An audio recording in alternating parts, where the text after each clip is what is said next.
It's time for you to stretch because God has something that he's trying to grow on the inside of you. And so the more you hold on, Mother Crenshaw, to what you used to be, the more you limit yourself for God taking you to where he wants to take you. It's painful to stretch.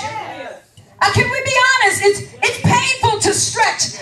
Lifting weights, it's painful to go through the stretching process. But if you don't stretch, you're going to hurt yourself. My God. And so you have to stretch. You have to stretch. You are outgrowing things and you're outgrowing people. Some of you are not comfortable hanging around the same circle of friends that you used to hang with. You go around and 5 minutes later you're like, I don't fit here anymore. I don't fit in this circle. There's some people that I go around and now that I'm evangelizing, they don't even receive me the same way. And that's fine because I should not go around sinners and they feel comfortable doing what they do in front of me. If you go in a room full of sinners and they're comfortable telling their crude jokes and they're comfortable with drinking and smoking, then that means that there is not a light shining in you. Am I talking to anybody today? So you're not comfortable, but that's okay. You've got to know when it's time to change your wardrobe. You've got to know when it's time to say bye to old relationships. And you may get looked at funny and people are going to hate on you, but tell the haters to hate on because you've got to stretch.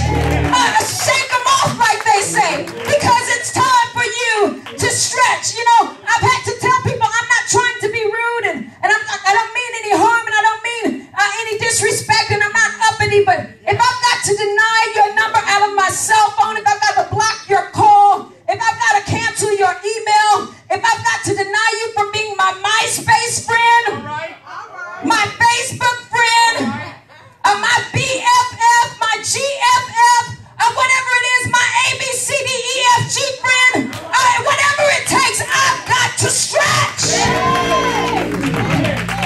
I know y'all didn't want to hear that because some of you are comfortable with hanging on to where you used to be. But I want you to slap your neighbor and say, neighbor, it's time to stretch. And you didn't slap nobody. I said slap the fire out of them and say, neighbor, it's time to stretch.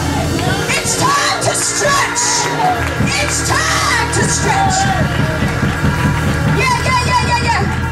And the reason I said slap them is because it would be worth a real hard slap to knock us back into the reality that God is trying to do something through us. And we have started whining and we have started complaining and we have started murmuring because we don't know what God is trying to do in us. But God is saying, will you trust me when you cannot trace me? Or will you love me even when you don't like what I'm doing in you? I'm not trying to hurt you. The Bible says that I know the plans and the thoughts that I have towards you, said God.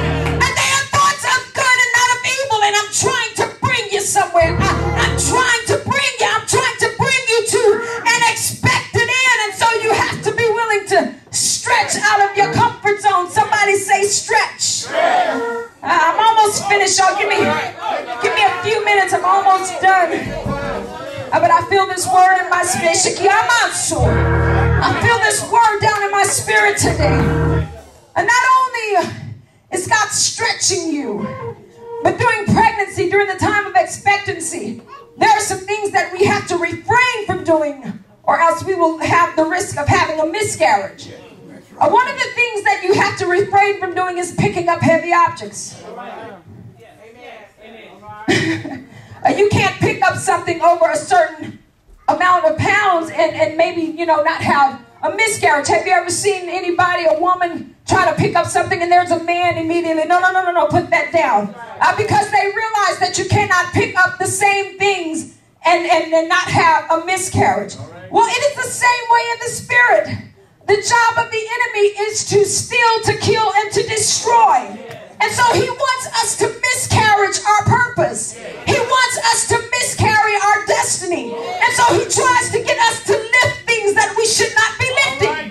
He tries to get us to lift burdens that we should not be lifting. He tries to get us to lift frustration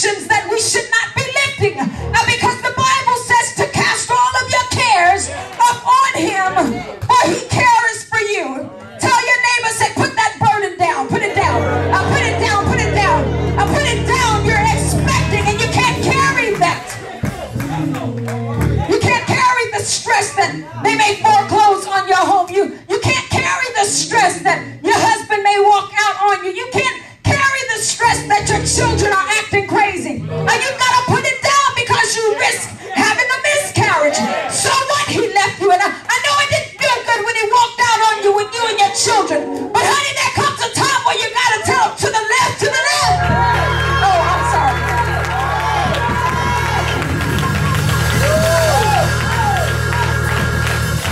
You got to tell him, I'll holler at you, God bless you, go on, maybe it's better that way. And I know it does not feel good, but you've got to know when to love him and when to leave him.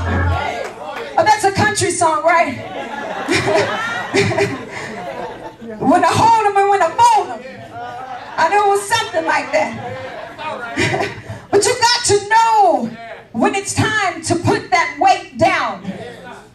You can't allow stress to consume you. I was talking to someone last night, and it was almost a 60-year-old woman, and she called me very frustrated, just stressed out, to the point of no end. And I have to be careful when people call me for advice, because I go into prayer mode, because I need to assess the situation, because I don't want to tell them something that God did not tell me to tell them, Some of the answers that we give people, we have to be very careful, because we can either push them closer to God or we can push them away from God. And so as I'm on this call, this person is telling me I'm so stressed out and I'm $2,000 behind on this and I don't know how I'm going to catch up on this and I want to kill myself. I go to bed praying that I hope I don't wake up. And when I wake up, I don't understand what my purpose is. And I said, God, what is it that you want me to tell her? And he said, don't say nothing, just listen, just listen. And so when I began to listen to this conversation, at the very end, I said, okay, God, what do you want me to tell her? I tell her just something very simple, that I'm with her. And I said, God, this is not enough. This lady is suicidal. She's talking about killing herself. This is not enough. He says, tell her I said I'm with her. Because if she does not realize that I'm with her, I don't care what type of money I bless her with, she will still not be happy. And so I told her, I said, God told me to tell you that he's with you. And she says, I don't know if he is, because I prayed by myself. And let me ask you, does it really make sense where there are 2 or 3 gathered touching? Maybe God doesn't hear my prayer. And the enemy was trying to blind her with all types of deceitfulness. And I told her, I said, now let me ask you something. You said you're $2,000 behind in your rent. And she said, yes. And I said, that right there lets you know that God is with you. Because who does that? Who lets you stay at a place when you're $2,000? Who does that? And so that lets you know that the favor of God is on your life. And so we verified the seed and we have nurtured the seed. Now it's time to deliver the seed. Somebody say, deliver the seed. I say it again, deliver the seed. That labor and delivery room is the day that we have been waiting for as mothers. We've gone through the process. We've gone through the 9-month process of carrying this child and feeling this child grow inside of us. It's the day of manifestation. We've already packed our bags at the door. We're waiting for this day to come. And I don't know about you, but on that first round when I was pregnant, I was very excited to go to the labor and delivery room because I wanted to get it over with. And so I excitedly picked up the phone and I called my doctor and I said, hey, doc, it's time. I'm having contractions. All right, come on, it's time to go. So my doctor said, all right, just hold on a second. Time them. Time the contractions. See if they come every 10 minutes. See if they come every 5 minutes. You know how it goes, mothers. And as soon as they get close together, then call me and head to the hospital. Well, I picked up the phone and I said, all right, 5 minutes. I'm headed to the hospital. Meet me there. I was so excited.